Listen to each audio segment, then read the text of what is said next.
Japan seemed to be on the road to recovery until recent data shows that perhaps the Japanese economy is actually losing momentum. I'm joined by Jasper Lawler, market analyst with CMC Markets, to discuss further. So Jasper, we saw that Japan manufacturing PMI slowed in March. The data highlighted a weaker improvement in operating conditions in the Japanese manufacturing sector. So are we seeing signs that the recovering Japanese economy is losing momentum?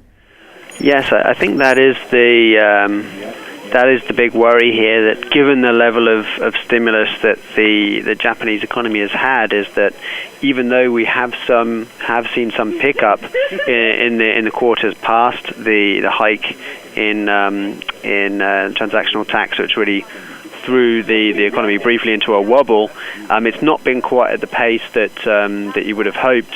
And now, as you mentioned, there is some indications that actually not only is sort of growth in manufacturing not as strong as it should be, but it's actually looking like it's beginning to move into a decline.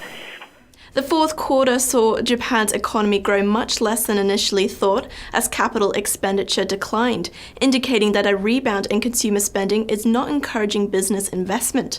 Should we be seeing this reflected in Friday's retail sales data? Yes, I think that would definitely be key. We do have a slew of data for Japan, and so it all mixed together, it's going to give us a better picture of the state of things there. I think in terms of retail sales, it's the consumer is still being hampered by this increase in the transactional tax there, and they had a big increase in buying before the tax was instituted, and still in the months post there's been some kind of weakness there, and I wouldn't be surprised to see the slip in manufacturing and the confidence slow down there feeding through into retail sales. Let's also look to Japan's inflation rate, also out on Friday.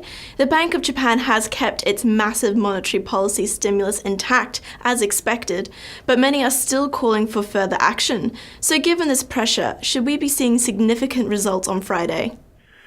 The results will definitely be significant because, again, given the level of stimulus, particularly monetary, that Japan has received, there is still a distinct risk of Japan, alongside the rest of the world, moving into deflation, which would be amazing given the amount of credit that's been put into the economy.